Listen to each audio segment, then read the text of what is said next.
In the 1980s, the American highway was more than just asphalt and concrete. It was a cultural symbol of ultimate freedom. This was the hunting ground of Robert Ben Rhodes. Born in Iowa in 1945, Rhodes had a scattered history, including a discharge from the Marines and a string of failed marriages. By the late 1980s, he was a long-haul trucker, a job that gave him the anonymity and mobility to carry out his horrific acts. He cruised the interstates, his rig a self-contained nightmare. Inside, he had converted his truck into a mobile prison, outfitted with restraints. He carried a briefcase with various implements used to assault and torture his victims. His targets were the vulnerable, people whose disappearances might not set off immediate alarm bells.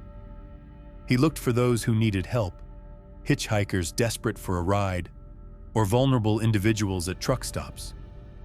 He would offer them a lift, a brief moment of kindness on a lonely road.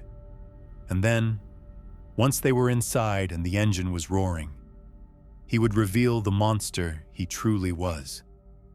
Victims were held for days, sometimes weeks, subjected to unspeakable abuse as Rhodes just kept on driving, their screams lost to the noise of the highway. In November of 1989, a newlywed couple, 24-year-old Patricia Candace Walsh and 28-year-old Douglas Ziskowski, left their home in Seattle. They were members of an evangelical church and were on a mission to preach their faith across the country, depending on the kindness of strangers to get by. Their journey was an act of faith, a testament to their belief in humanity's goodness. In January 1990, after a stop in Georgia, they began hitchhiking west. Somewhere in Texas, likely near El Paso, they accepted a ride from Robert Ben Rhodes. It was a fatal decision that turned their journey of faith into one of absolute terror. Prosecutors believe that soon after picking the couple up, Rhodes murdered Douglas Ziskowski. He shot him and dumped his body near Interstate 10 in Ozona, Texas. Douglas's skeletal remains were found in January 1990, but would not be identified for another 2 years.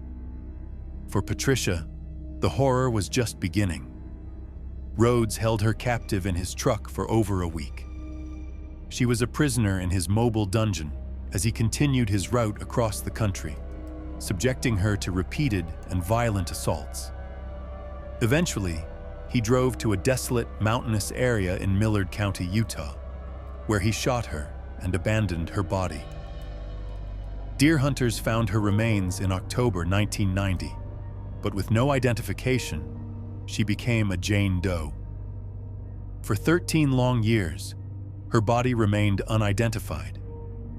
For a long time, it was just a grim, baffling puzzle. 2 unidentified bodies found in 2 different states with no apparent connection. It seemed their killer might never be found. As his crimes continued, Rhodes grew bolder, more confident, but he wasn't invincible. In January 1990, just after the murders of Walsh and Ziskowski, a woman named Shauna Holtz was at a truck stop restaurant in San Bernardino, California, trying to get a ride to Arkansas. Rhodes, heading to Texas, offered her a lift, and his charming demeanor put her at ease. But once she was asleep in the cab, the kindness vanished.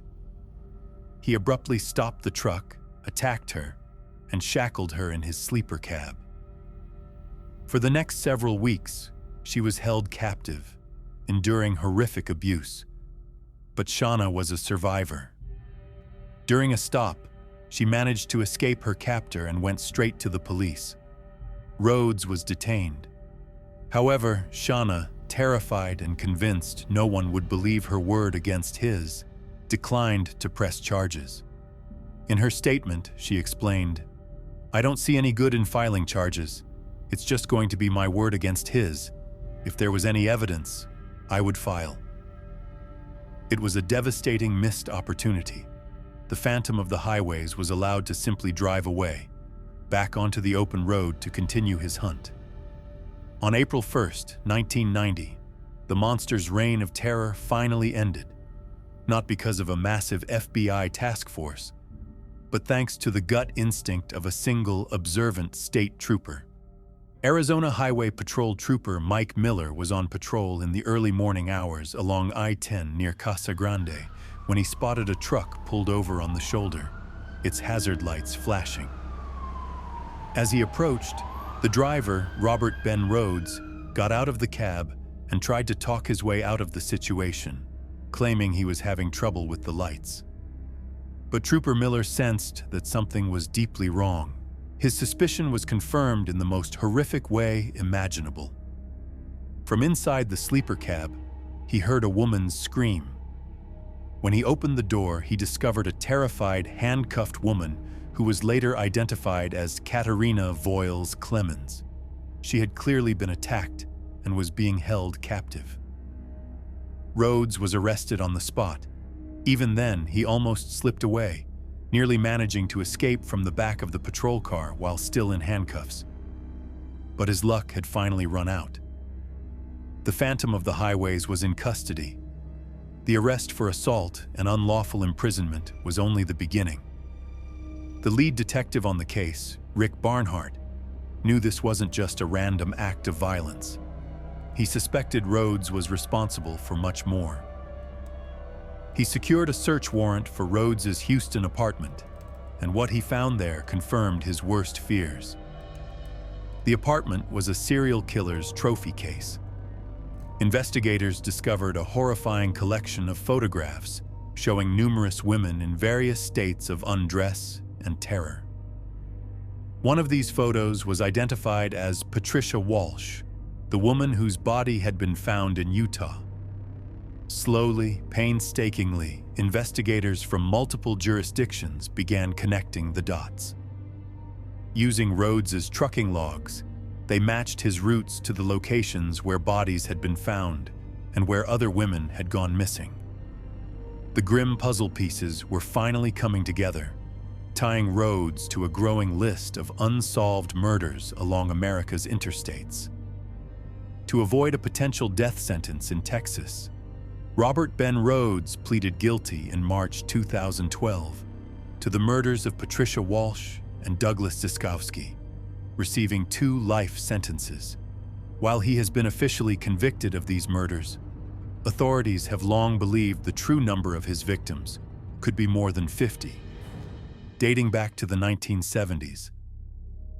At the time of his arrest, Rhodes himself claimed he had been engaging in these activities for 15 years. The real scale of his horrific crimes may never be fully known. The case of the truck stop killer is a chilling reminder of the darkness that can hide in plain sight, preying on the vulnerable in the transient world of our nation's highways. But it's also a story about the victims, Patricia Walsh, Douglas Ziskowski, and the countless others who may have fallen prey to this phantom. They were people with hopes, dreams, and families, and it's their names, not the killers, that we must remember. Thank you for joining us for this deep dive into a truly harrowing case. If you appreciate our analysis, please consider subscribing for more historical true crime stories.